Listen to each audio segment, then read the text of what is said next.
Bonjour, chers chimistes amateurs. Aujourd'hui, nous allons faire une expérience des plus impressionnantes.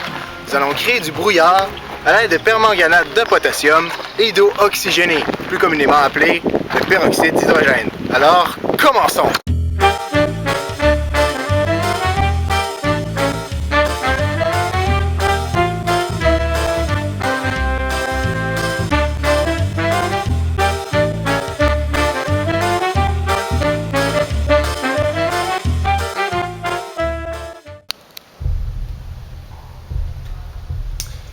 Maintenant, nous allons vous présenter les deux molécules qui composent le brouillard. Premièrement, le peroxyde et deuxièmement, le permanganate de potassium.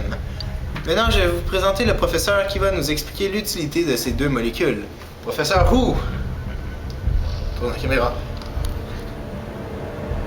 Professeur?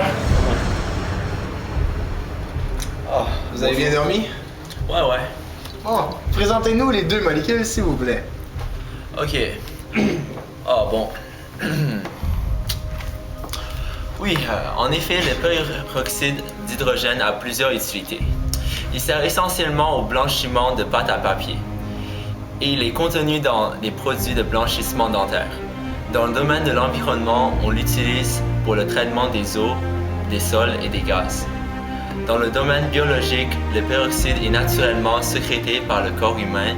Il ralentit la synthèse des pigments colorés comme la mélanine et il est responsable du blanchissement des cheveux.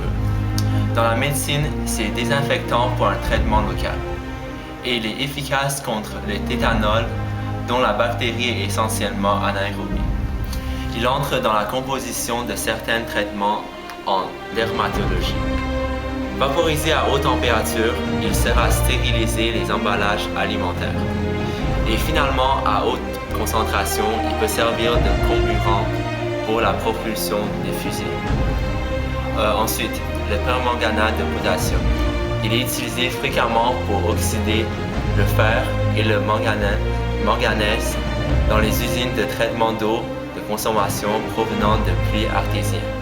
Après dosage, l'eau traitée est passée dans des filtres spécifiques. Et voilà. Merci, professeur Hu. Nous voyons tout de suite que vous n'êtes pas à l'aise devant une caméra, mais c'était très bien. Merci beaucoup. Maintenant, nous allons à notre laboratoire pour vous présenter l'expérience. À tout de suite. Le permanganate de potassium solide est un oxydant très puissant et se produit une réaction très exothermique lorsqu'il rentre en réaction surtout avec la glycérine.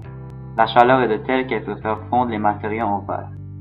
Favorise l'information des substances combustibles, nocives en cas d'ingestion, très toxiques pour les organismes aquatiques et peut entraîner des effets néfastes à long terme sur l'environnement aquatique, conserver hors de la portée des enfants, éliminer le produit et son récipient comme un déchet dangereux, éviter le rejet dans l'environnement, consulter les instructions spéciales affichent des données de sécurité. Le peroxyde d'hydrogène à cette concentration brûle car il est corrosif. Blouse, gants, lunettes de sécurité est obligatoire. De plus, c'est un comburant très puissant. Il faut tenir à l'écart de toutes les sources de combustible et d'énergie d'activation. Protocole 1. Mettre 300 ml de peroxyde, concentration de 6% dans le bécher de 400 ml. 2. Aller dans la hotte de sécurité. S'assurer qu'il y a un carton noir dans le vitre au fond de la hotte pour l'observation. 3. Placer le bécher contenant le peroxyde sous la hotte. 4. Verser une pincée de permanganate dans le bécher. 5. Lorsqu'il n'y a plus de brouillard, brasser délicatement le bécher. 6. Nettoyer le bécher avec l'eau du robinet.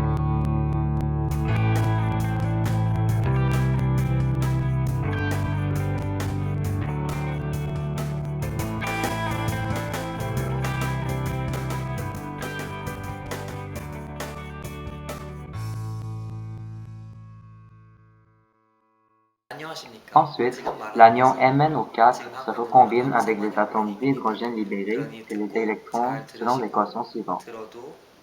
Cette réaction s'appelle la réduction. Cela dégage beaucoup de chaleur dans ces réactions. Sous l'effet de la chaleur, l'eau produite passe de l'état liquide à l'état gazeux, et cette vapeur d'eau se recondense instantanément en fines gouttelettes une fois sortie du bécher. Il ne faut pas confondre le brouillard avec une fumée. La fumée est un solide en suspension dans l'air qui finit par se déposer sur les surfaces. Le brouillard, lui, c'est le produit de la condensation de la vapeur d'eau dans l'air. La réaction a lieu immédiatement à la surface de l'eau, de sorte qu'il se crée deux phases dans le bécher. La phase inférieure contenant de l'eau oxygénée et la phase supérieure contenant un excès de permanganate. Lorsqu'on agite légèrement le récipient, les deux phases se mélangent et la réaction se poursuit. À la fin, ce qui reste dans le bécher, c'est de l'eau qui n'est pas transformée en vapeur, le MnO2 solide et le KOH aqueux.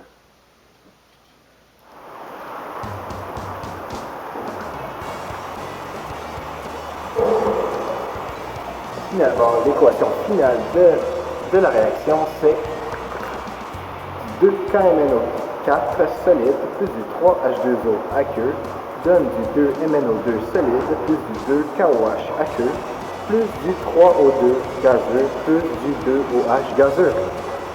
La semaine prochaine, nous allons tenter de voir ce que fait de la glycérine mélangée à de la permanganate de potassium. Soyez des nôtres!